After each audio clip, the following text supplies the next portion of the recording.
Receive हो गया, माल receive करके रिटेलर पे गया, मुझे उस शॉप पे, वहाँ से कस्टमर ने परचेज किया और बाद में पैकेट शॉप पे वापसी फेंक, कंप्लेंट वापसी आई एक्सपोर्टर, तो वो इम्पोर्टर एक्सपोर्टर बात करें तो मैनेजमेंट कहा 12 ग्रेड चाहिए, कहता मैंने 12 डालने की कोशिश की है, कहता कुछ पैकेट्स में 12 है, किसी में मैंने चेक किए थे, किसी में 17 है, 16 है, किसी में 8 9 है, ये क्या है? ये इंजीनियरिंग प्रोडक्ट थोड़ा नेचुरल प्रोडक्ट है, कभी साइज छोटा बड़ा हो मैंने कर दिया, पैकेट का फीड ठीक रहे, कस्टमर चीट ना हो इस वजह से। तो लेकिन मतलब प्रॉब्लम होगी, लोग पैकेट फेंक रहे हैं दुकानों को वापसी, क्यों कर रहा है? उसमें 12 ग्रेप्स नहीं होता, ग्रेप्स काउंट करके खाने की चीज थोड़ा ना, हमारे इंडिया में तो काउंट करके नहीं खाते, हम तो बाई वेट परचेज करते हैं, वॉश करते हैं, खाते हैं। उन्होंने कहा कि मेरी कंट्री पे करते हैं, ये कंट्री आपकी ग्रेप्स जैसे आइटम को काउंट करके खाता है, हम तो ऐसे ही खाते हैं। लेकिन अब मेरे कंट्री में खाते हैं और मुझे 12 ग्रेप्स ही चाहिए थे। ये केस स्पेन का है, एज पर स्पेनिश कल्चर 31 दिसंबर रात को कपल बैठता है और हर एक ग्रेप्स खाता है, अगले एक महीना अच्छा उसका निकलेगा मेरे सामने। अब एक कैलेंडर में 12 मंथ्स ही होते हैं और ना तो 8 होते हैं ना 16 होते हैं, तो वो लोग क्या करेंगे उन पैकेट्स को लेके जिसमें कि 12 नहीं है, 8 या 16 है, वो क्या करेंगे? उनका कल्चर है, अकॉर्डिंगली काम करना। हमारे कल्चर में चाहे ना करें, हमारे कल्चर में नहीं है, उनके कल्चर में है, उस कल्चर से लेकिन गलतियाँ इसकी पेमेंट नहीं आई, इस ऑर्डर की पेमेंट नहीं मिली वहाँ से, पेरिशेबल गुड्स की वैसे खराब हो गई, लेकिन as per packing detail proper नहीं थी तो पेमेंट नहीं थी। तो इग्नोरेंस नहीं चलता, या तो नॉलेज लेके चलो, नहीं है तो जो इंस्ट्रक्शन दी हुई है वो follow. Export is a buyer market, it's not the seller market. You are a seller, he is a buyer. Export is a buyer market. We have to follow the buyer's instruction anytime. आपने Nelson Mandela को देखा जब TV पे? किस age group के होंगे वो? 75 plus. 75 plus बहुत लंबा हो गया, आप तो 94 है। 94 है इसमें, मतलब लास्ट 2 इयर्स वो टीवी में नहीं आते हैं बिकॉज, लेकिन 92 एज तक 90 तक आते थे। और आपने देखा कई लोग उन्होंने बड़े बड़े फ्लावर से बड़े बड़े पेजले प्रिंट्स की शर्ट पहनी होती है, अफ्रीकन्स नहीं हो। जब हमने यहाँ से सैंपल भेजे पहले बार पेस्टल कलर के, उन्होंने कहा हमारे प्लेन कलर के बड़े फ्लावर चलते, उन्होंने पेपर प्रिंट भेजे, हमने पेपर के कपड़े फैब्रिक प्रिंट कराया, शर्ट बना के सैंपल भेजा, सैंपल पास हो गया, ऑर्डर हो गया, ऑर्डर चला गया, पेमेंट हो गया, रिपीट ऑर्डर आ गया, मतलब अच्छा पे करा। हम चाहेंगे पहनते हो प्रोडक्ट, लेकिन हम एक्सपोर्ट करते हैं क्योंकि उनका कल्चर, उनकी रिक्वायरमेंट है, उनको ये चाहिए, हम कर रहे हैं। We are just a production centre, हम इंटरनेशनल मार्केटिंग की बात जरूर करते हैं, but otherwise it's not our research. Research तो उनकी है कि अगले सीजन में क्या चलेगा, उस हिसाब से ऑर्डर आते हैं। यहाँ मैं कैंडल स्टैंड बनाता हूँ, कैंडल होल्डर है, कैंडल होल्डर है सबके घर में। आपके घर में लाइट नहीं है? लाइट है,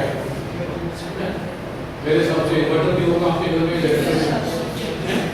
सब हाँ कर रहे। आपके घर में जब लाइट है फिर आपने जनरेटर क्यों लिया, इन्वर्टर क्यों लिया? बैकअप के लिए, लाइट चली जाए। जब इन्वर्टर जनरेटर आपको कैंडल क्यों रखी हुई है? दिवाली के लिए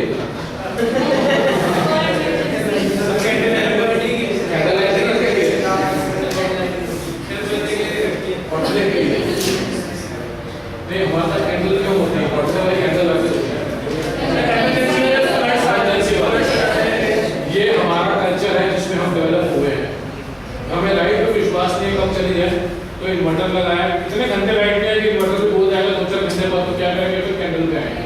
ये हमारा कल्चर है जिसमें हम डेवलप हुए हैं, इसकी इमरजेंसी में रह गए। यूएस में 3 साल पहले लाइट गई थी, ब्लैकआउट हो गया था, ठीक है, इंटरनेशनल न्यूज बन गई थी कि यूएस में लाइट चली गई, लेकिन वो लाइट 20 साल बाद गई थी और ये इंटरनेशनल न्यूज थी। यहाँ पर 20 दिन लगातार लाइट आ गई, लेकिन ये इंटरनेशनल न्यूज बनेगी। ये हमारा प्रॉब्लम क्या है कि हम इससे बाहर निकल नहीं पाते जिस पॉइंट पे हम हैं, क्योंकि हम नहीं डेवलप हुए तो सब कुछ वैसे ही सोचते हैं। लेकिन सब कुछ ऐसे नहीं है, हमें इसलिए यहाँ से बाहर निकल के सोचना पड़ेगा। ये हमारा कल्चर है जिसमें हम कैंडल, अब इन्होंने बताया कैंडल लाइट डिनर, ठीक, अब कैंडल लाइट डिनर भी इंडिया में कल्चर है, यूरोप में नहीं है। मतलब कैंडल लाइट होती है, कैंडल ऑन होती है, लिट होती है, लेकिन लाइट ऑफ करके नहीं होती। हमारे इंडिया में कल्चर है, हमारी जो इवनिंग लाइफ है घर में और टीवी के आगे होती है नॉर्मली, उनकी इवनिंग लाइफ ऐसे नहीं है, वो घूमते फिरते रहते हैं। अगर कभी आप देखें उनके कल्चर को, वो रात को लेट पहुंचते हैं घर पे, सुबह जल्दी उठते हैं, ऑफिस जाना होता है, जल्दी उठे और फ्रिज खोला, एक एप्पल निकाला, एप्पल खाते खाते चले गए, ये ब्रेकफास्ट हो गया, कॉफी जाके ऑफिस से पी ली, मॉर्निंग टी वगैरह वहीं पहुंचे, लंच उन्होंने बाहर करना है, डिनर के टाइम पे फैमिली इकट्ठी बैठी, और जिस टेबल पे डिनर करते हैं उसको डाइनिंग टेबल कहते हैं। में ये जिस टेबल पे डिनर करते हैं उसको डाइनिंग टेबल। लेकिन मेरे घर में भी एक टेबल है बना, मैं सुबह बैठ के नहीं पीता हूँ, बैठ कर वाइफ को बोलता हूँ बैठ के डाइनिंग टेबल बैठता हूँ, डाइनिंग बैठ के पीऊंगा लेकिन डाइनिंग टेबल बैठा हूँ। न्यूज पेपर पढ़ना तो उसमें पेपर पढ़ के पढ़ो, कोई स्टडी टेबल की जरूरत नहीं है, इतनी बड़ी टेबल है, इसमें आराम से बैठ के पढ़ते हैं। आते टाइम कपड़े आयरन करने हैं उसी पे करने हैं, कोई आयरन स्टैंड की जरूरत नहीं है। कभी मेहमान जा रहा है, छोटे बच्चे को सुला में देते हैं इंडिया पूरा करके, एक ही टेबल पर सब कुछ चलता है। लेकिन ये ब्रिटिश ही है जिसने हमें इंग्लिश तो दी यहाँ पर रूल करके, वर्ड भी दिए, लेकिन हमने यूज अपने हिसाब से। अब वहाँ पर है डाइनिंग टेबल अलग होगी, आयरन स्टैंड अलग होगा, स्टडी टेबल अलग होगी, लेकिन इंडिया में क्या मतलब कुछ जो लंबी टेबल और डाइनिंग टेबल सब कुछ होगी। तो ये कल्चर है, जब वहाँ पर आपको डिनर करते हैं, जैसे हमारे ट्रेडिशन था कि जब हमें थाली मिलती थी खाने की, तो हम थाली की चारों तरफ पानी डालते हैं, गॉड को थैंक्स करते हैं कि आज खाने को मिला, ये हमारा कल्चर था, चाहे छोटी में बैठे, ठीक है ना। डाइनिंग टेबल तो बाद में आई हमारे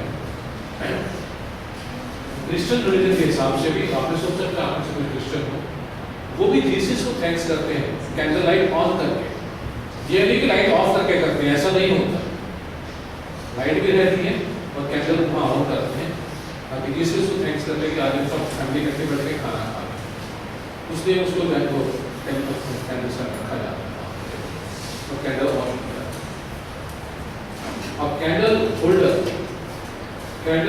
जिसमें कैंडल होल्ड करती है, अब ये मैं यहाँ से सैंपल बना के भेजता हूँ, वहाँ से आता है यार आपने सैंपल बनाया, ये बड़ा ऊंचा मोटा है, हमारे यहाँ 1 इंच वाली कैंडल चलती है, आपने 2 इंच वाला बनाया, तो मैं उसको मॉडिफाई कर दूँगा। तो एज पर देयर रिक्वायरमेंट थे, मैं वहाँ 1 इंच भेज रहा हूँ, कहीं 1 इंच वो भेजा करता, आपने 1 इंच भेजा, लेकिन हमारे यहाँ 2 इंच चलती है कैंडल, तो उसको 2 इंच भेजूंगा, मतलब एज पर देयर डिजाइन चल रहे, हमारा तो कुछ नहीं चल रहा उसको। कैंडल होल्डर आपके घरों में भी है, कैंडल होल्डर मेरे घर में भी।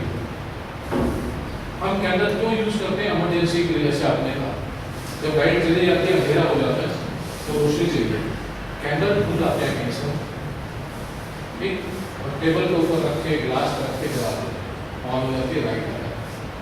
कैंडल होल्डर में कोई नहीं दिखाता, कैंडल होल्डर आता जरूर है, या तो वो शोकेस में होगा या कबाड़ के पास। और जब कैंडल लिया था, कैंडल होल्डर परचेज किया था, और अगर बाई चांस मेरी वाइफ जैसी कभी लेडी आपके साथ हो या आपकी कोई फैमिली मेंबर, तो लेते टाइम टाइम पीतल का ले लो, आधा लीटर वाले बिक भी जाता है, मतलब लेते टाइम बेचने का प्लान करें, काफी दिया नहीं है, नहीं पीतल का लेते आधा लीटर वाले बिक जाता है। ये हमारा कल्चर है।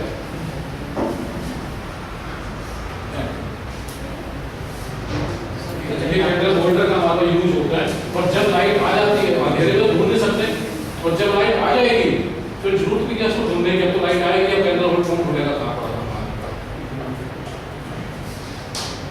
इस तरह हम यूज करते हैं। लेकिन लास्ट ईयर हमने 22 crore, 22 crore is not a small figure, 22 crore candle holder हमने export with all candles, glass है, आयरन है, ग्लास है, वुड है, मिक्स एंड सिंगल कैंडल से लेकर 56 कैंडल का पूरा ट्री बनता है जो यहाँ से एक्सपोर्ट करते हैं। हमने एक्सपोर्ट करना है उनके कल्चर के हिसाब से, चाहे इंडिया में यूज ना हो। हमारे यहाँ एक कैंडल होल्डर आता 10 साल तक चलता रहता, 10 साल में भी हमारे पे भेज देते, वहाँ ऐसा नहीं है। वहाँ भी कैमरे टूटते नहीं है, होल्डर टूटते नहीं है, लेकिन क्योंकि डाइनिंग टेबल मेन टेबल होती है घर की, हर लोग डिनर करके हम लोग सेम टेबल पर देखना चाहते हैं, नहीं अपने कैश को दिखाना चाहते हैं, वो उसको फेंक देते हैं, यार आपके पैसा उनके पास है,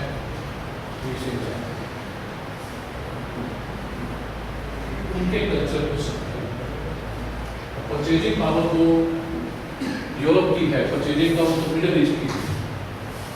अब मिडल ईस्ट के अंदर होल्डर नहीं रहता, यूरोप रहता है, क्योंकि मिडल ईस्ट के कल्चर में नहीं है, उनके कल्चर का पार्ट है। तो कई जगह परचेजिंग पावर सेम होती है, फिर भी वो प्रोडक्ट उस कंट्री में नहीं मिल सकता। तो प्रोडक्ट के बेस पर उस कंट्री की नीड्स को पढ़ना या उस कंट्री को पढ़ के प्रोडक्ट को मॉडिफाई करना, यही हमारा मिक्स मैच मार्केटिंग, उसको पढ़ो। और जिस टाइप आप मार्केटिंग करो, वो ये हमारा स्पॉट है, ये सारा टाइम साथ चलता रहता है। अपनी स्ट्रेंथ पढ़ो, उस कंट्री की वीकनेस पढ़ो। अब हम ट्रेड कर रहे हैं ना, पहले लीडर की बात की, हमारी कंट्री की क्या स्ट्रेंथ है और उस कंट्री की वीकनेस क्या है, जो उसकी वीकनेस है उसको अपनी स्ट्रेंथ, जहाँ पर वो भी स्ट्रॉन्ग है एसोसिएशन का प्रोडक्ट परचेज करेगा, जो उसकी वीकनेस है वो पकड़ो। जापान की वीकनेस हैंडमेड है, हैंडमेड है, हमारी वो स्ट्रेंथ है, उसको एक्सपोर्ट करें। आप हैंडलूम की बात कर रहे थे, हैंडलूम हम पूरे वर्ल्ड में एक्सपोर्ट करते हैं, हैंडलूम वो माना जाता है जो आपकी खुद का बनता है। जापान ने भी शुरू में वही किया, जापान ने वो रिसर्च निकाली कि ठीक हैंडलूम तो वो होता है जिसका धागा भी हैंड स्पिन हो, चरखे पे चले। आज वाराणसी में एक्सपोर्टर है, 200 चरखे लगाने पड़े, लेबर की प्रॉब्लम आ गई। जापान में अगर धागे कॉटन को हैंड स्पिन किया जाएगा, उससे हैंडलूम पे कपड़ा बनेगा, और वो फिर वेजिटेबल कलर डाई, कोई केमिकल नहीं चाहिए, केमिकल हमें एक्सपोर्ट करता है, खुद नेचुरल कलर चाहिए उसको। ब्लाउज के ऊपर हैंड ब्लॉक से प्रिंट हुआ ग्रीन कलर का, उसके बटन भी लकड़ी के लगे, प्लास्टिक के नहीं, नो केमिकल्स। और एक ब्लाउज बना, ब्लाउज के आउटसाइड पे इतना बड़ा लेबल लगा हुआ है, हम नियर टू नेचर, हम wearing a complete handloom garments. ये जापान है। वो कहता है पैसे आप बोलो क्या चाहिए, प्रोडक्ट ऐसे चाहिए। हमें सिंथेटिक एक्सपोर्ट करता है, केमिकल एक्सपोर्ट करता है, प्लास्टिक एक्सपोर्ट करता है, लेकिन खुद नहीं देना, उसको खुद नेचुरल चाहिए। तो कंट्री को पढ़ो ठीक तरह, हर कंट्री अपने हिसाब से चलती है, हर कंट्री के अपने सिस्टम। हम भी गलत नहीं है, हमारा एक अपना कल्चर है, हमें चलते हैं एक अपना culture. We are not going to adopt their culture, we have to work as per their culture. आपने मैरिज करनी होगी तो उनके कल्चर को अडॉप्ट कर लेना, लेकिन पर्सनल लेवल पे तो we are going to work as per their culture, उनके कल्चर के अपार्टमेंट है, उसी हिसाब से कोई दिक्कत नहीं। उसी हिसाब से कंट्री को पढ़ो पहले ठीक तरह से। कंट्री को जब पढ़ोगे तो उसमें पॉलिटिकल रिलेशन देखे जाएंगे, जिस कंट्री से पॉलिटिकल रिलेशन अच्छे होंगे इंडिया के, वहाँ एक्सपोर्ट करने के चांस ज़्यादा अच्छे, जहाँ नहीं होंगे, से for example neighbouring country Pakistan, आज रिलेशन अच्छे नहीं है तो एक्सपोर्ट नहीं कर पा रहे, जो कि नेबरिंग है कुछ प्रोडक्ट हमारी चाहिए लेकिन हम नहीं कर पा रहे, क्योंकि रिलेशन अच्छे नहीं है। इकोनॉमिकली स्ट्रॉन्ग से ग्रीस, रिलेशन ठीक है लेकिन उनका पैसा नहीं है, फॉरेन से दे दें। टूट गई कंट्री, स्पेन को रेड एरिया में, पोर्चुगल में रेड एरिया, इटली का भी यही रहा। सोशल रिक्वायरमेंट्स, टेक्नोलॉजिकल एडवांसमेंट, जैसे जैसे कोई कंट्री टेक्नोलॉजी एडवांस होती जाएगी, उसकी टॉलरेंस पावर टुवर्ड्स क्वालिटी बड़ी कम होती जाएगी, उसको परफेक्ट पीस चाहिए। जहाँ जापान की बात करूँगा, Japan is very good country, small country, 6 season होते हैं जापान में, पूरे वर्ल्ड में 4 होते हैं। सनराइज कंट्री 2 महीने में सीजन चेंज होता है, हर 2 महीने बाद उनकी नई रिक्वायरमेंट्स। ऐसा है जापान के पास पैसा है देने को। अगर यूरोप आपको 20% मार्जिन देगा, जापान रेडी टू पे 50% मार्जिन, क्वालिटी से कंप्रोमाइज नहीं करेगा, दैट्स द ओनली डिफरेंस। उसको समझो ठीक तरह, कोई भी कंट्री उसको इस हिसाब से ये कि ऐसा एक कंट्री को प्रोडक्ट देगा, दूसरा भी पैसा ले रहेगा, ये जरूरी है। एक नए एक्सपोर्टर थे, अपने ब्रदर को कनाडा में टी-शर्ट्स एक्सपोर्ट करते हैं, जापान ने बायर क्रिएट किया, और जापान ऐसा है कि इमीडिएटली स्टार्ट नहीं करा, पहले से हमने नहीं करा, जब तक उसको पूरा फेथ ना हो जाए कि आप मुझे ठीक प्रोडक्ट दे सकते हो, वो स्टार्ट नहीं करते। तो पेशेंस वाले जो ज़्यादा चाहिए जापान में। तो इस जो एक्सपोर्टर था कनाडा को एक्सपोर्ट करता था टी-शर्ट, जापान का बायर क्रिएट हुआ, जापान के बायर ने मुझे सैंपल भेजो, इसने अच्छा सैंपल सेट जिसके बेस पे कनाडा से ऑर्डर थे जापान में भेज दिया। और जब जापान में वो सैंपल सेट गया, वहाँ से जापानीज ने फैक्ट्स लिखा कि you don't know Japan, you wasted my time. अब इतना बुरा क्या था उस सैंपल्स में कि ऐसा हार्ड फैक्ट्स लिखा जापान में। जापान जबकि बड़ी सॉफ्ट कंट्री है, खुद ही जापान में ही है, जो स्टोरी और थैंक यू पे चलता है सारा जापान ये ऐसी कंट्री है जो छूट के 100 बार 50 बार आपको सॉरी कहती है, छोटी सी गलती हम तो नहीं कहते कोई वैसे भी लड़ाई का बैठे, लेकिन ऐसा फैक्ट्स क्यों लिखा जापान में? ये रोड नो जापान में वेस्टेड में ऐसा क्या खास था टी शर्ट्स में, जहाँ से कनाडा से ऑर्डर हो रहे हैं, कनाडा की परचेजिंग पावर भी अच्छी है। क्या फील करते हो, क्या हो सकता है, क्या गलत हो सकता है?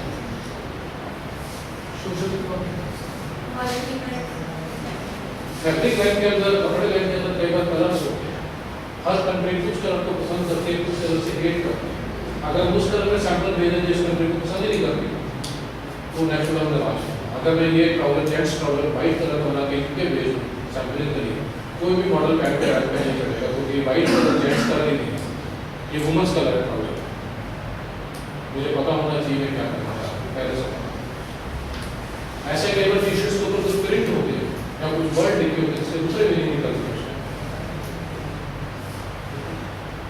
हमारे यहाँ इंडिया में हम कई जगह वर्ड 13 को बुरा मानते हैं, क्रिश्चियनिटी को बुरा, जापान में 4 इन लाइक दैट, और 4 को बुरा मानते हैं। तो कई बार कुछ लिखा होता है यहाँ पर या कोई फोटो बनी होगी से, अगर यहाँ पर एक पिक की फोटो बनी होगी और मैं मिडल ईस्ट में भेज दूँ सैंपल के लिए, सैंपल हो जाएगा वाला सर, 17,000 हो जाएगा, 17,000 हो जाएगा। Not only pick, even permission law also. लेकिन इस केस में ना तो कलर नहीं ना प्रिंट था, साइजेज वाला प्रॉब्लम। कैनेडियन बायोलॉजिकल लंबे चौड़े हैं, जापानीज छोटे हैं। अगर जापानीज को कैनेडियन साइज की टी शर्ट बना दी जाए तो क्या फील आएगी, क्या फॉल आएगा, कैसे दिखेगा? और जापान यहाँ पर गॉड के अगेंस्ट है।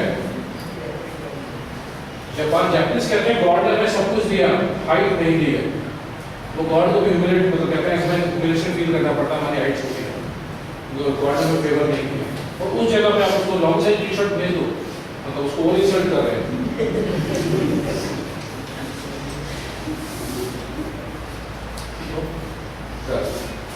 उस कंट्री को पढ़ के 19-20 साइज का फर्क हो जाए बॉडी साइज में, ठीक है, लेकिन बॉडी साइज तो पता होनी चाहिए पहले। अगर हम गारमेंट्स लेंगे किस कंट्री में क्या बॉडी साइज चलते हैं, नहीं तो फिर ऐसे ही होगा, ये खत्म हो जाएगी। अभी रील स्टार्ट ही नहीं हुई, उससे पहले पता है प्रोडक्ट से पहले हमारा बिहेवियर आता है। हमारा बिहेवियर क्या है? आप डोमेस्टिक मार्केटिंग में देखो, जब आप खुद परचेज करते हो, सेम प्रोडक्ट चाहिए होगी, मान लो आपने डव सोप लेना है, सब जगह सेम रेट पे मिलता है, एक ही कंपनी बनाने वाले। एक शॉपकीपर है रिटेलर, उसके बाहर हटकर 3-4 लड़के खड़े रहते हैं, सिगरेट पीते रहते हैं या कमेंट्स करते रहते हैं, या उसके घर में वहाँ मार्केट खड़ा होता है, या वो शॉपकीपर गाली लेके बोलता है ठीक तरह, तो क्या आप उससे लेंगे? उसकी बजाय 10 कदम दूर जाके देखें, क्यों? प्रोडक्ट तो सेम था, कि उसको बिहेवियर पर नहीं बेच पाए। यही यहाँ पर है, प्रोडक्ट तो मेरी बात की बात है, पहले मेरा बिहेवियर मीन्स मेरी नॉलेज ऑफ दैट करते हैं। वहाँ मुझे रोक दीजिए, जहाँ छोटे एक्सपोर्टर शुरू करने से पहले रुक जाते हैं कि knowledge Japan is a male dominated society, male dominated है। जापानीज नहीं चाहते कि उनकी वुमन उनसे लंबी रहे।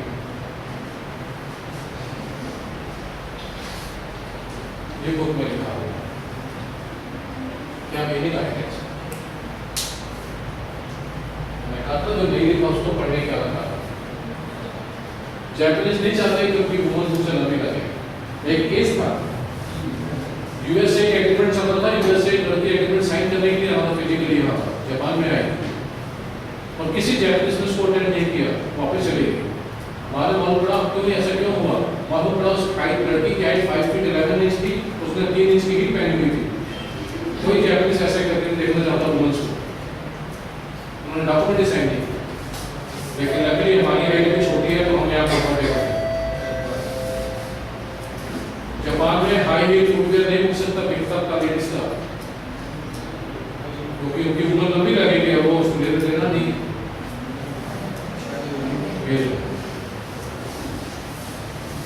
तो ठीक तरह पढ़ो कंट्री को, हर कंट्री अपने हिसाब से चलती है। जापान है तो अलग है, कैसे अलग है, क्योंकि जापान अपने आप अच्छी कंट्री है, आपको मौका मिला छोटा नहीं काम करने के लिए, या अभी भी आप अभी से अपने प्रैक्टिस करना शुरू करो कम्युनिकेशन लेवल पर।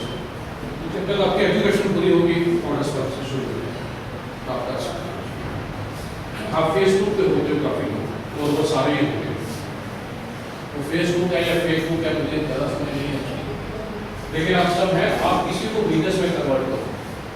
आप जैपनीज को अपने फ्रेंड्स बनाओ, आगे ट्रेड करना आसान हो जाएगा, उनकी समझ आनी शुरू हो जाएगी। जैपनीज ऐसे हैं, इन्वेस्ट करना चाहते हैं, प्रोडक्ट से कॉम्प्रोमाइज नहीं करते, ऐसा हो। वो आपके यहाँ पर आ जाएंगे आपका सेटअप देखने के लिए, आपको वहाँ बुला लेंगे टिकट बेच का, ये मैंने आपके यहाँ कैसे प्रोडक्ट देखते हैं, अब टिकट भी फ्री आ जाएगा, तो जाने में प्रॉब्लम नहीं है इंडियंस को, क्योंकि चले जाते हैं फ्री टिकट आ रही है, कौन मना करते। लेकिन एज पर जैपनीज कल्चर, वो जैपनीज आपने जितना मर्जी बोलो अपने घर पे नहीं ठहराएगा, एक नॉर्मल नेचर है। जैसे जैसे किसी का बिजनेस डेवलप होता जाता है, उसके पर्सनल लाइफ बिजनेस लाइफ अलग होती है। जापान उसी में आपको होटल में ठहरना, होटल भी महंगे, टिकट तो फ्री हो गई, लेकिन होटल का क्या होगा। लैंग्वेज प्रॉब्लम भी तो जैपनीज के साथ काफ़ी ज़्यादा है, लैंग्वेज प्रॉब्लम भी एक है जापान के साथ, लेकिन अब तो काफ़ी लोग इंग्लिश बोलना सीख गए, ऐसी बात नहीं है। अब हमें लैंग्वेज इतनी प्रॉब्लम नहीं आती, लैंग्वेज बैरियर नहीं है एक्सपोर्ट के लिए, क्योंकि सारे सॉफ्टवेयर अवेलेबल है। अगर पूरा सेंटेंस नहीं है, वैसे तो गूगल भी सेंटेंस को ट्रांसलेट कर देता है, तो सेंटेंस आप इसको शर्ट कहते हैं इंग्लिश में, स्पेनिश में कमीजा कहते हैं, तो हमने शर्ट लिखा, ब्रैकेट में कमीजा भी लिखा, उसको समझ आते हैं क्या लिखा है। ऐसे जापानीज वर्ड निकाल के लिख देंगे, आप गूगल ही बता देता है सबको जाके लिखते हुए इसका वर्ड का मीनिंग क्या है, कोई प्रॉब्लम नहीं। तो लैंग्वेज इतना बैरियर नहीं रहा इंटरनेट आने से, और वो भी लोग सीख गए, तो इंटरनेशनल कर रहे थोड़ी बहुत आती है, लेकिन बाकी सब कुछ सीखना है, लैंग्वेज नहीं है। बाकी अपने कल्चर को और पार्ट भी है, तो लोग की कल्चर पढ़ने की उसके लैंग्वेज पढ़ना बड़ा अच्छा है। लेकिन यहाँ पर लैंग्वेज स्कूल भी है, सारे सीख सकते हो, सारे लैंग्वेज है। दिल्ली में भी, दिल्ली में तो है शायद, यहाँ तो नहीं है क्या, लेकिन किया जा सकता है। मुझे काम करना तो बेसिक रिक्वायरमेंट है, तो फुलफिल करनी पड़ेगी अपने स्टैंड को बढ़ाने के लिए। अच्छा, लेकिन जापान में बताता है कि जापान में होटल में ठहरना होता है, दैट्स वन थिंग, लेकिन जैपनीज कल्चर के हिसाब से जब उनका गेस्ट एयरपोर्ट से उतर आएगा तो उसको अपने जेब में हाथ डालने की जरूरत नहीं, कभी जेब में हाथ डालने की नहीं, वो सब कुछ वही बियर करेंगे, होटल भी वही बुक कराएंगे और पेमेंट भी वही करेंगे, तो फिर तो कंफर्टेबल, टिकट भी फ्री है, होटल भी फ्री है, फिर तो इंडियन चली पड़ेगी। आपको अच्छे रेस्टोरेंट में खाने करे भी ले जाएंगे, और खाना भी महंगा है, लेकिन डेटा का फोटो देखिए। आप सूप पीते हैं कभी? कितने कप सूप पीते हैं नींद से पहले? एक कप। और रेस्टोरेंट में बैठो तो 1/2 भी करा देते हैं, फिर टेस्ट भी आ जाएगा और पैसे भी बच जाएंगे, सोचते नॉर्मल है। लेकिन जैपनीज एक मील के अंदर 10 से 15 कप सूप पी सकते हैं, 10 to 15 soup before the meal, soup with the meal, soup after the meal, soup चलता रहेगा, खाना चलता रहेगा। आप सूप किसलिए पीते हैं कि हमारा एपिटाइट बढ़े जाता है, भूख लगे, वो भी यही कह रहे हैं, कहते जितना मर्जी भी हो जाता, अगर एक कप से भूख बढ़ती है तो 10 कप पिए हैं, वो ज़्यादा खाएंगे, वो भी कहते ज़्यादा खाना है, वो खाते हैं, पीते रहते हैं सूप। तो थोड़ी सी प्रैक्टिस करना, किसी जैपनीज से मिलने से पहले 8-10 कप सूप पीने की, सूप पी लिया, खाना आ गया, खाना खा लिया, चुपचाप बैठ के खाना खाए। नॉर्मली हम जब कॉर्नर पर बैठ के खाते हैं तो ज़्यादा ध्यान से खाते हैं, कॉन्शियस हो गए खाते हैं कि कुछ डॉग्स वगैरह इधर नहीं है, चुपचाप खाना खा रहे हैं, वेटर पूछने आया इज द फूड ओके, मेरा होस्ट पूछता है are you happy with the food, the food is very good, everything is okay, कहता no I don't think so, मैं कहता no the food is good, कहता should I ask some other items, मैं कहता no everything is okay, कहता why you are so fine. मैंने आसपास देखा, सारे लोग बाजार खा रहे हैं, वाटे फूड वाटे, वाटे फूड, जोर से बाजार खा रहे हैं, ऊपर चुपचाप बैठ के खा रहा हूँ। वो कहते हैं चुपचाप तो जब खाते हैं खाना अच्छा नहीं होता, जैसे कि एक वाइफ बना देती है अच्छा नहीं बना, 2000 ऐसा करना, पेट तो बना ना, मुंह बनाया चुपचाप खा लिया, वैसा खाते हैं। जब फूड अच्छा नहीं हो जाएगा तो उसमें अब यही कर रहे हैं उसके लिए ये जापान का कल्चर है कि आवाजें निकाल के खाना।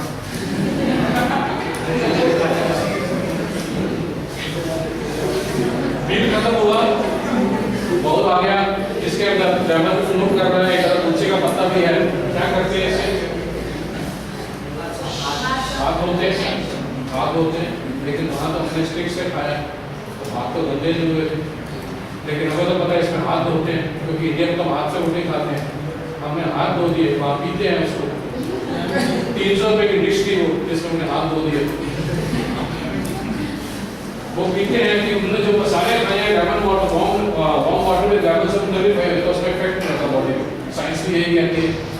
वहाँ लोग पीते हैं और हमने हाथ धो दिए, ये हमारे नॉलेज है। लेकिन कोई नहीं, अब तो ट्रेंड हो गए कि फॉरेन कंट्री में इसमें किसको पीते हैं, इंडिया में हाथ धोते हैं। नेक्स्ट डेस्टिनेशन यूके हुआ, यूके में खाना खाया, वहाँ हुआ है, हवा में पी लिया, वहाँ हाथ धोते हैं, बिकॉज इससे तो इंडिया अच्छा है कि जैसे मर्जी खाओ, उसको से साफ करो, ना करो, चल जाता है। यहाँ जितना ट्रेन है, हर कंट्री अलग अलग ढंग से चल रही है, हमें वही अपने आप को फिट करना है, तो अलग अलग हो जाए, सेम कंट्री में अलग अलग कुछ ना कुछ कॉमन और कुछ होगा, वो हमें अपने कल्चर को ठीक करना पड़ना है, हमारी मार्केट अदर प्रोडक्ट के उसके लिए मैं कल्चर में सारा आज हमारा कल्चर है कि हम जब भी किसको मिलते हैं ग्रीट करते हैं, कैसे ग्रीट करते हैं? मालूम है ट्रेड फेयर में खड़ा, ट्रेड फेयर में भी गारमेंट्स का था या हैंडीक्राफ्ट कुछ भी था, ट्रेड फेयर में कोट टाई लगा के खड़ा हूँ और एक लड़की मेरे स्टॉल की तरफ आ रही है, वेलकम स्टेज पे आती है, ग्रीट करते हैं दूसरे को, कैसे करते हैं? जय करेंगे, वही एक्सपोर्टर ने किया, उसने हाथ दिया और वो लड़के कहते नमस्कार, उसने नमस्ते कहा और यहाँ पर अपने हाथ किया जैसे इंडियन करते हैं, यहाँ पर नमस्ते करें थाईलैंड में करते हैं, उसने पूरा इंडियन नमस्ते किया, मैं उसको हाथ दिया, उसके बाद उसने हाथ दिया और मैंने नमस्ते किया, दो वेलकम स्टेज में गलतियाँ कर, अल्टीमेटली उसने हाथ दिया, वो ब्रिटिश वुमन थी, as per British culture same sex के अंदर हैंड शेक होता है, अपोजिट सेक्स के अंदर हैंड टचिंग होती है 2 to 4 seconds, may be with gloves और मे बी विदाउट ग्लव्स, तो 2 to 4 सेकंड हैंड टचिंग होती है। उसने अपना हाथ दिया था हैंड टचिंग के लिए, लेकिन मैं तो इंडियन था, मैंने उसका हाथ लिया और दूसरा हाथ ऊपर रख के 2 मिनट तक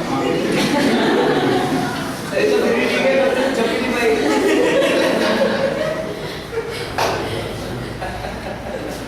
वैसे ही करते हैं, आर्गुमेंट हाथ तो छूट गया उसका, उसने इस टाइम में रियलाइज किया कि इनको इतना भी नहीं पता मेरी कंट्री के बारे में, मुझे प्रोडक्ट क्या देंगे, हमने 2 मिनट में क्या दिया उसको, कॉम्बिनेशन दी, वो इधर उधर देखती है, ओके वेलकम अगेन, चलिए वो 3 दिन तक स्टॉल में रही है, फेयर में रही है, 3 दिन मेरे स्टॉल पे दोबारा नहीं आई, मैं अपने नेबर वाले से कहता पता नहीं कैसे लोग एक बार दोबारा आई नहीं, वो कहते हैं अगर उनको बेसिक प्रोडक्ट नहीं पता, बेसिक भी नहीं पता हमारी कंट्री के बारे में, तो हमें प्रोडक्ट क्या दें, तो डील स्टार्ट है। आपको इकोनॉमिक फैक्टर हर जगह मिल जाएंगे पढ़ने के लिए, सोशल फैक्टर पढ़ने के लिए आपको टाइम देना होगा, एक एक कंट्री को पढ़ने के लिए 1 हफ्ते का टाइम लगता है, जो रिसर्च में काम करते हैं, हम तो अपने लॉन्गर कोर्स में 15 दिन का टाइम देते हैं रिसर्च करने, ग्रुप बना के देते हैं, सारे फैक्टर्स पढ़ते हैं, हर चीज़ की अलग अलग थ्योरीज है, हमारी लाइफ भी ठीक चल रही है, उनकी भी चल रही है, हमारे इंडिया में ज़्यादा फेमस है लेट होने के लिए, किसी मीटिंग में लेट होना तो बहुत सारे बहाने होते हैं, इस वजह से लेट हो गए, ट्रैफिक एक मेन बहाना है, कुछ भी है, लेकिन अगर मान लो जैसे यहाँ क्लास का भी हुआ होगा, अगर एक मीटिंग 10 बजे इंडिया में फिक्स है, ऑफिशियल मीटिंग्स 10 बजे है, हम क्या भी रहता है, अभी आपको भी कहता ना 2 बजे का मतलब 2 बजे है, लेकिन फिर भी लेट हो सकता है, 10 बजे की मीटिंग है तो 11 भी हो सकते हैं, या कहते हैं 10 बजे से इंडियन टाइम में ना पहुंच जाऊंगा, ये हमारा इंडिया। लेकिन अगर चाइना में मीटिंग 10 बजे है और मैं वहां पर 9:57 में एंटर कर रहा हूँ, मेरे पास डिजिटल वॉच है, रिसेप्शनिस्ट कहते हैं good morning sir, good morning, you are late by 10 minutes, meeting time is 10 o'clock, 9:57, yes meeting time is 10 o'clock, it should not be your arrival time, at least you need 5 minutes for the washroom also, 5 minutes for the rest also. इस नहीं कि सीधा आए और सीधा meeting room में चले गए और मीटिंग रूम में जाके हेलमेट उतार के रुमाल निकाल के साफ कर रहे होते जैसे कि हम बाथरूम में बैठे हैं। ये हमारा इंडिया करते हैं, पहले लेट आते हैं फिर सीधा रूम में चले जाते हैं। रूम में जाके देखते हैं गुप्ता जी ने या सब ने समझो तो पहले उन्होंने बोला पहले 20 मिनट 25 मिनट क्या होता है मीटिंग में किसी मुझे। ये चाइना है, ये इंडिया है। मिडिल ईस्ट में चले जाओ, वहाँ टाइम ही नहीं। कब आए मीटिंग के लिए? फर्स्ट हाफ में आया। फर्स्ट हाफ कब है? 11 से लेकर 2 बजे के बीच में। या सेकंड हाफ आता है ना 5 to 9। हम 11 बजे पहुँच जाते हैं मीटिंग के लिए। वहाँ के सेक्रेटरी हैं, अटेंड करते हैं, शेख साहब को फोन करते हैं कि इंडिया से आए हैं, एक्सपोर्ट बिजनेस की बात करना चाहते हैं, अगर बैठाओ की खातिर वगैरह करो आते हैं। तो खातिर तो हो रही है, ड्राई फ्रूट्स भी मिल रहा है, फ्रूट्स भी मिल रहे हैं खाने को, लेकिन इसके लिए नहीं गए तो बिजनेस के लिए गए। लेकिन वो शेख साहब शेख हैं, राजे हैं, अब जितनी उनकी रानी हैं, जितने उनके परफ्यूम है, जितने उनके बाप हैं, वो सब कुछ करके फिर ही आए। वो 3 बजे आ रहे थे मीटिंग में। हम तो राजे, हम सबसे मिलके आए हैं ना, घर से मिला हो गया है तो सबसे ब्लेसिंग लेके आए। अब कितनी रानियाँ हैं उनकी ब्लेसिंग होगी साथ साथ, ये डिपेंड है उस हिसाब से लेकर आएंगे। लेकिन वो राजे हैं। आप आए बिजनेस करने के लिए, हमें तो बिजनेस की जरूरत नहीं है। आप तो टाइम पे चले जाते क्यों बैठे रहे? ये बजाय ये कह रहे कि 3 बजे लेट आए हैं, कहते आप क्यों बैठे रहे? आप बस चले जाते थे। ये मिडिल ईस्ट हर कंट्री अपने हिसाब से चल रही है। स्विट्जरलैंड अपने आप में अच्छी कंट्री है, ऐसा ही ऐसा है सब कुछ मानकर। मीटिंग फिक्स हुई है 4 बजे। मीटिंग टेबल में पहले बैठते ही we will close this meeting at 4:30। Meeting start होने से पहले मीटिंग क्लोज करके डिसाइड हो गया कि you have 30 minutes with you to present yourself. वहाँ ये सारी प्रेजेंटेशन साथ चाहिए हो कि you have just 30 minutes to tell yourself. मैं कहता हूँ ये पेन बनाता हूँ, ये पेन 2 मिनट तक सूखेगा नहीं, थोड़ा सूख 5 मिनट बाद फिर रिपीट करता हूँ, ये 2 मिनट तक नहीं सूखे क्योंकि आदत थोड़ी हमें रिपीट करनी चाहिए। मतलब इसको से clear the formality I want it before anything else to say और should I close the meeting just lesson in the formal meeting why we are repeating our subjects we should not ये शुरू करना। और face के ऊपर कोई expression, कोई गुस्सा, कुछ नहीं। साथ वाले टेबल को पता भी नहीं कि क्या बात। यूरोप में ये फेमस है कि 2 लोग बैठ के बात करते रहेंगे, पूरी बात हो जाएगी, बात हो जाएगी। वो यूरोप और इंडिया को कहते हैं कि दोनों बैठ के शादी की बात कर रहे थे, कोर्ट जाके शादी कराएंगे। और इंडिया में तो ये है कि बाथरूम में वो गार्गल कर रहा है और बच्चा दरवाजा खोलता है, वो कहता है हाँ पापा बाथरूम में, कहता मुझे आवाज़ आ रही है। ये इंडिया है, हम ज़्यादा लाउड है तो लोग चुपचाप सब कुछ कर जाते हैं, पता नहीं चलता पड़ोसी को भागते हुए करके वो शादी करते हैं। ऐसे मीटिंग्स में कोई पूछा नहीं, बोलता कुछ नहीं है, कोई फेस नहीं, जो कहना है इसमें जज में कहते हैं मीटिंग को। हर कंट्री अपने हिसाब से। स्वीडन वैसे अच्छी कंट्री है, पूर्ण कंट्री है। मीटिंग एक फिक्स होती है 15 दिन पहले कि 4 बजे की मीटिंग है, 15 डेज पहले मीटिंग। जिस दिन मीटिंग है उस दिन डिसाइड फोन किया क्या मीटिंग है, तो yes, are you coming? Yes, we are coming. Then why you are coming? No, we have a meeting today at 4 o'clock. Yes, we have a meeting. So you are coming. Yes, we are coming. Then why you are calling that you are coming? If you are not coming, then tell us. If you are coming, then it's okay. Come. Meeting is fixed. Early पहुंच गए 2 बजे। Receptionist, are you from India? Meeting at 4 o'clock. Yes, but it's 2 o'clock. Yes. Can you meet before? No. Can you wait here? No. What? No, you cannot wait here. He may get disturbed while sitting in his cabin and somebody is waiting, sits down for him. You go to the market, nearby we have shops, restaurants. Spend some time there, come around 4 o'clock. 4 बजे आए हैं, सब कुछ seat बैठ हुआ, 2 बजे किस minute इनका रिस्पॉन्स पास है। हर कंट्री को ठीक तरह पढ़ो, फिर उस पर एंटर करो उस कंट्री के लिए। इकोनॉमिक फैक्टर्स, सोशल फैक्टर्स, आपने नाम सुना ही हुआ पहले मार्केटिंग में, कल्चरल पार्ट में पढ़ाई हो गया इसको, लेकिन अब इंटरनेशनल कल्चर पार्ट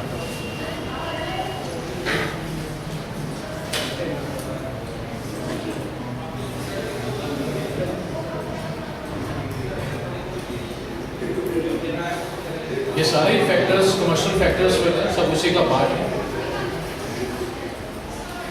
ये सारी इंफॉर्मेशन आपको इन सब सेंटर से मिल सकती है या नेट से मिल सकती है। ये कोड भी अपने पढ़े हुए अच्छी तरह याद है। एक्सपोर्ट के लिए थोड़ी सी उसकी ऐड हो जाती है। हमें एक पार्टनर भी चाहिए बिजनेस करने के लिए, पॉलिसी की परमिशन भी चाहिए कि पॉलिसी भी अलाउ करती है हमें वो प्रोडक्ट एक्सपोर्ट करने के लिए है।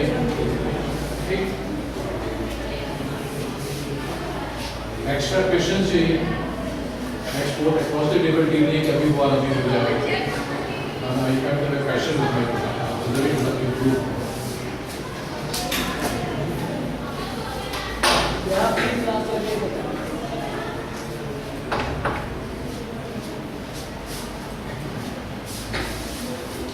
जो भी आपने पढ़ा है याद है।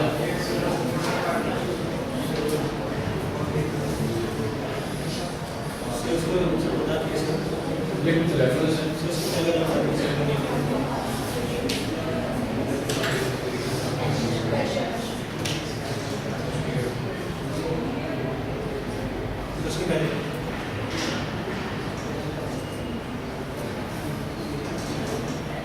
नहीं पढ़ा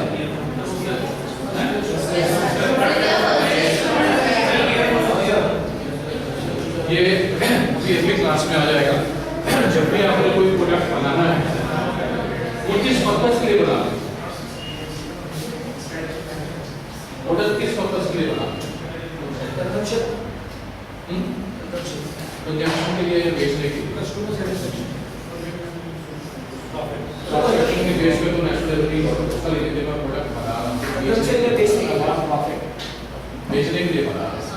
ठीक है, मैं क्या प्रोडक्ट बनाऊँ जो बिक सके, इसके लिए मुझे ये देखना पड़ता है जो मेरा प्रोडक्ट है जो मैं प्लान कर रहा हूँ उसका कॉम्पिटिटिव प्रोडक्ट कौन सा, सब्स्टिट्यूट प्रोडक्ट कौन सा है, प्लान करना पड़ेगा। उसी हिसाब से उसकी प्राइस फिक्स करने पड़ेगी कि जो मेरी प्रोडक्ट है उसका सब्स्टिट्यूट प्रोडक्ट का प्राइस क्या और कॉम्पिटिटिव प्रोडक्ट का प्रोडक्ट कॉम्पिटिशन में फेस करना पड़ेगा, प्राइस कॉम्पिटिशन भी होगा। तो जब भी आप कोई प्रोडक्ट प्लान करो उसको हम अपनी पर्सनल कंजम्पशन के लिए कुछ भी बनाया चल सकता है, लेकिन बनाना है बेचने के लिए, क्या बिकेगा इसको मुझे पढ़ना है, किस रेट पे बिकेगा, क्या कंपटीशन फेस करूँगा, उसी बेस पे सारे मैंने प्रॉफिट डिसाइड किए हैं। अगर मैं मोनोपोली है उस प्रोडक्ट की मेरे रेट डिफरेंट होंगे, अगर दोनों से कॉम्पिटिशन में डिफरेंट होंगे, हमें ट्रेड पढ़ने के लिए इकोनॉमिक्स पढ़नी पड़ती है। ठीक, इकोनॉमिक्स में डिमांड सप्लाई प्रॉफिट किस पे निकलेगा, और प्रोडक्ट बनाना है तो प्रोडक्ट किसलिए यूज करना है, नॉर्मली ह्यूमन बीइंग्स, हमें ह्यूमन बीइंग की बॉडी पढ़नी पड़ती है, इस प्रोडक्ट के साइड इफेक्ट क्या रहेंगे, तो हमें साइंस भी पढ़नी पड़ेगी, केमिकल भी पढ़ने पड़ेंगे, थोड़ी सी बायोलॉजी भी पढ़नी पड़ेगी, तो तीनों का लिंक रहता है, साइंस का भी, इकोनॉमिक्स का भी, ट्रेड का भी, एक सक्सेसफुल बिजनेसमैन बनेगा। इसके लिए क्या होगा वो सारा कुछ इसलिए होता है। नेगोशिएशन मेन है, नेगोशिएशन कैसे होती है, नेगोशिएशन अगेन डिपेंड करेगी मेरी प्रोडक्ट कैसे। नॉर्मली आपने अभी भी जब ये प्रोडक्ट वगैरह पढ़ा है और यहाँ प्राइस भी पढ़ा है, हम इसको प्रोडक्ट प्राइस ही कहते हैं ना नॉर्मली।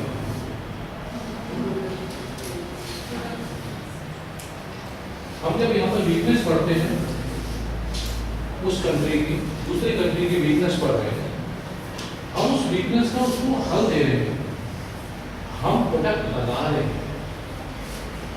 आप उसको समझो, हम प्रोडक्ट बना रहे हैं, वो प्रोडक्ट परचेज नहीं कर रहा, वो अपनी प्रॉब्लम का हल परचेज कर रहा है, प्रॉब्लम का हल परचेज कर रहा है। आप बीमार होते हैं, डॉक्टर के पास जाते हैं, डॉक्टर आपको जो मेडिसिन देता है वो मेडिसिन दे रहा है, तो आपकी समस्या का हल दे रहा है। और जब ये चीज होती है तो फिर जो ये प्राइस है ना, ये प्राइस नहीं होता, ये वैल्यू होती है उस प्रोडक्ट की वैल्यू मेरे लिए कितनी है, ये डिपेंड करता है मेरी समस्या कितनी स्ट्रॉन्ग है।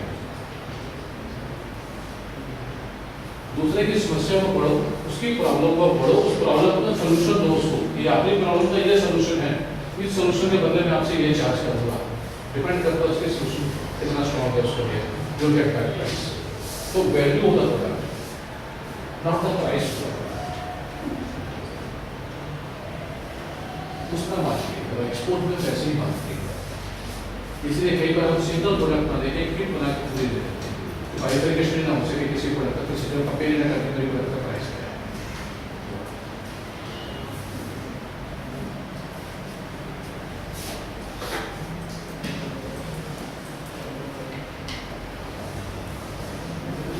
ये बुक्स वगैरह आपकी लाइब्रेरी में होंगी जरूर, ये सब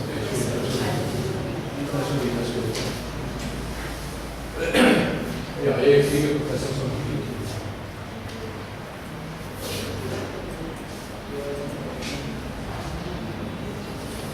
नेक्स्ट क्लास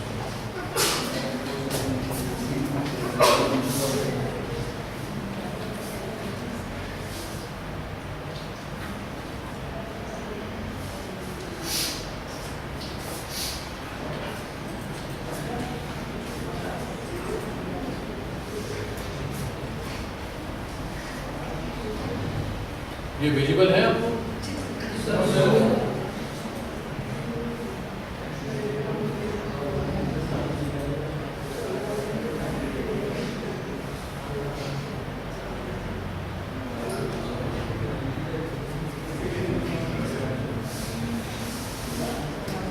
जब आप कंट्री डिसाइड कर लेते हैं, कोई प्रोडक्ट डिसाइड कर लेते हैं, कंट्री डिसाइड कर लेते हैं,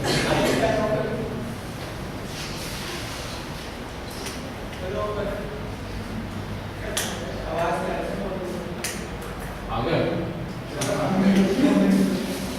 हाँ जी।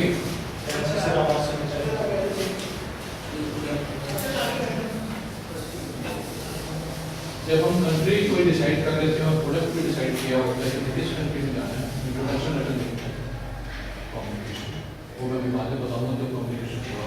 बाकी अब मेरे हिसाब से आपने यहाँ कम्युनिकेशन सॉफ्टवेयर की क्लास जरूर रेंट की होगी, वो छोटी होगी, दूसरे वर्क होंगे वर्क बड़ा होगा, उसी के साथ बिजनेस लेटर डिसाइड होता है, वो लिखते हैं। बायर कई बार सेकंड वाली प्रोडक्ट है उसको फील करना चाहता है, टच करना चाहता है, सैंपल मांगता है। सैंपल कैसे जाएंगे? ये सैंपल फ्री भी हो सकते हैं, पेड भी हो सकते हैं। नॉर्मल ट्रेड करने के लिए हम फ्री सैंपल भेजते हैं, अगर हमारी जो इन्वॉल्वमेंट है पैसे की बहुत कम होती है तो फ्री सैंपल भेजते हैं। फ्री का मतलब है कि बायर ने पेमेंट नहीं करनी, मुझे अपने सप्लायर को हो सकता है पेमेंट करनी पड़ेगी। मान लो यही पेन भेजना, मैं होलसेलर से पेन भेजता हूँ, होलसेलर को पैसा ठीक, और उसके बाद में मैं उसको फ्री भेजता हूँ। क्यों? अब ये मान लो ये मैं 40 रुपीज़ का लेता हूँ, 2-4 रुपये की कमीशन, 10 रुपये का मार्जिन लगाता हूँ, 55 रुपये के 54 रुपीज़, 54 रुपीज़ को कन्वर्ट करके डॉलर में मैंने $1 रेट दे दिया $1। अब $1 मुझे वो कैसे भेजिए? मुझे $1 छोटा सा अमाउंट है, मैं कहता हूँ फ्री भेज देता हूँ। सैंपल फ्री का मतलब है कि जहाँ वो पेमेंट नहीं करेगा। एक एक्सपोर्टर जिसके पास IC नंबर है, इम्पोर्ट एक्सपोर्ट कोड नंबर है, 1 साल के अंदर 5 लाख रुपए के सैंपल फ्री भेज सकता है। फ्री सैंपल जिसकी पेमेंट नहीं आती है। नॉर्मल केस में जब भी हम यहाँ से गुड्स भेजते हैं, उसकी एक अंडरटेकिंग आगे को देते हैं कि जो इसकी इनवॉइस वैल्यू है आपको मंगा रहा है, 1 साल के अंदर पेमेंट आना वही गारंटी है।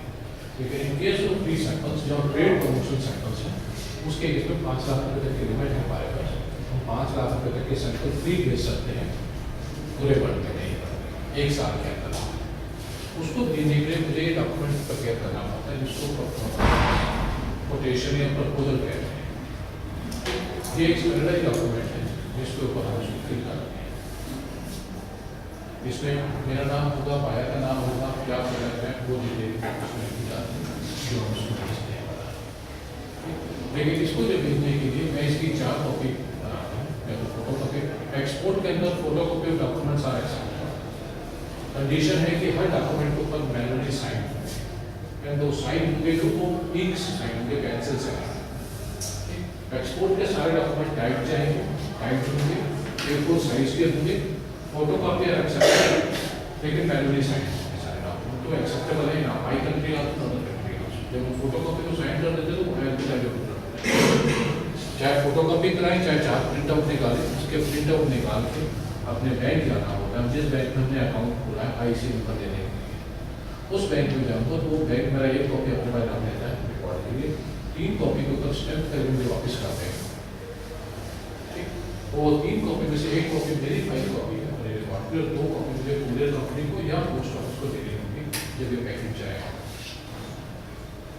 इसी इनवॉइस के ऊपर मुझे एक डिक्लेरेशन देनी पड़ती है कि ये फ्री गिफ्ट पार्ट्स हैं, free samples, no commercial value, no foreign exchange transaction, कोई फॉरेन एक्सचेंज ट्रांजैक्शन नहीं। ये भी हो सकता है कि $20 का हो, 20 में भेज दें जब भी जाएगा, लेकिन मैं वैल्यू तो लिख रहा हूँ $20, लेकिन मैं उससे मांग नहीं रहा हूँ। ये जो वैल्यू लिख रहे हैं, ये वैल्यू उस इम्पोर्ट कंट्री में देते हैं। इम्पोर्ट कंट्री ड्यूटी लगाना चाहे तो लगा सकती है, वो हमारा कंट्रोल नहीं है, ना मेरा कंट्रोल है, फिर पाया वो कस्टम ऑफिसर के अपने पावर में किसी पर लगा सकते हैं, किसी को जरूरत है, लेकिन लगाने के लिए उनको वैल्यू चाहिए। तो ये जो वैल्यू देते हैं वो इम्पोर्ट कंट्री के पास से, लेकिन इसकी वैल्यू आनी नहीं है। उस तरह मेरे सैंपल्स आते हैं यहाँ से, सैंपल जो जाएंगे कोरियर से जाएंगे या बाई एयर जाएंगे, बाई इंडियन पोस्ट ऑफिस से जाएंगे। इंडियन पोस्ट ऑफिस इकोनॉमिकल है, लेकिन वो मेन पोस्ट ऑफिस से पैकेज जाते हैं, एक्सपोर्ट पैकेज कोरियर वाले। तो उस तरह हम सैंपल भेजते हैं, जिसमें ये कोटेशन है। इस कोटेशन में 2 चीज़ें और लिखी होती हैं साथ में। अगर ये मैंने पेन 40 रुपीज़ का अपने होलसेलर से लिया था, जब मैंने लिया 40 रुपीज़ का, मैंने उसको 40 रुपीज़ दिए, इंडियन 40 रुपीज़ दिए, उसको मुझे एक पेन दे दिया, डील ओवर हो गई, ठीक। अब जब मैं उसको अपना मार्कअप लगा के, प्रॉफिट लगा के बायर को कह रहा कि ये $1 का पेन है, और मैं मेरिट में शिपमेंट मेरी मुंबई या दिल्ली से क्लियर होगी, बायर लंदन बैठा हुआ है, वो पूछते हैं $1 तो ठीक है, $1 कहाँ करेंगे, ये रेट मेरिट का है, दिल्ली का है, मुंबई का है, लंदन मेरे ऑफिस तक पहुँचाने का। इसके बीच में डिस्टेंस है, मेरिट और लंदन के बीच में डिस्टेंस है, जो कि अक्रॉस द टेबल पे नहीं था।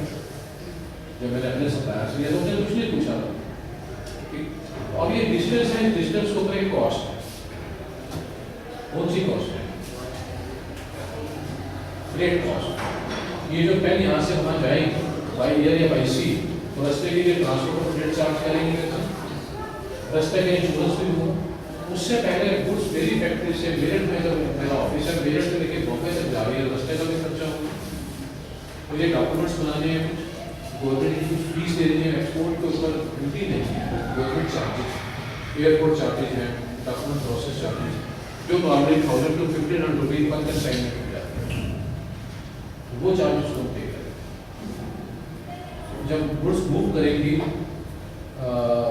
मुंबई पोर्ट से लंदन के लिए, रास्ते का फ्रेट कौन देगा, रास्ते का इंश्योरेंस कौन देगा, उसकी कंट्री में जब शिप जाकर लैंड करेगा तो वहाँ लैंड प्राइस होगा, बॉर्डर डिपार्टमेंट के साथ उस कंट्री में इम्पोर्ट ड्यूटी लगेगी, वो इम्पोर्ट ड्यूटी पे करने के बाद वहाँ से पूछने के अपने वेयर हाउस तक जाएगा।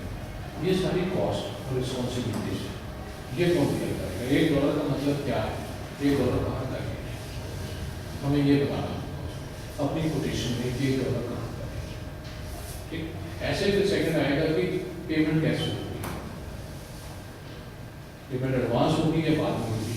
आपने कहीं ना कहीं वर्ड सुना होगा LC का, लेटर ऑफ क्रेडिट क्या होता है, कैसे ऑपरेट होता है, क्यों से मोड ऑफ पेमेंट है, कहाँ का रिस्क हो सकता है, वो सारी पेमेंट टर्म्स में।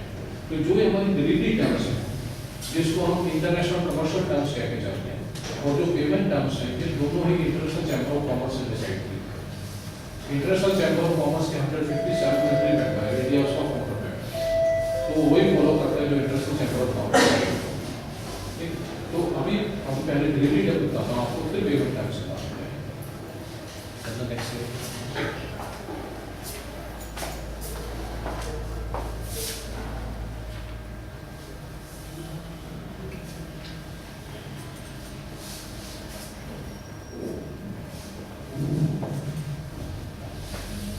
इंटरनेशनल कमर्शियल टर्म्स 1936 से स्टार्ट हुई थी और रिसेंटली अभी 2010 में दोबारा अपडेट हुई।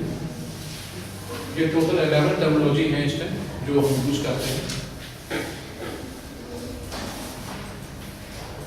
ये टोटल 11 टर्मिनोलॉजी है, मैं इधर आगे डिटेल है इसमें। एक्स वर्क्स है जो एक्स शोरूम कह के चलते हैं, एक्स फैक्ट्री रेट दे के चलते हैं, मेरी फैक्ट्री का रेट मेरे चाहिए, बाकी सारे खर्चे आपके हैं। लेकिन एक्सपोर्ट के अंदर एक प्रॉब्लम है, कस्टम क्लियर। जब तक कस्टम क्लियर नहीं होगा गुड्स इंडिया से बाहर नहीं जाएंगे। अगर मैं किसी को गुड्स दे देता हूँ,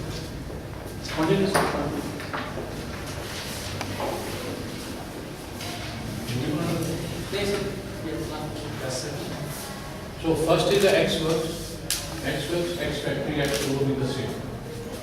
If I'm at Meerut, I'm given my goods to somebody. If you take the goods from here, rest you do it. So X works. Custom clearance is his responsibility, it's not my responsibility. If the custom is not clear, Indian custom is not clear, then I'm not going to take the goods. So that's why this terminology is not applicable for a small export. And the other terminology which is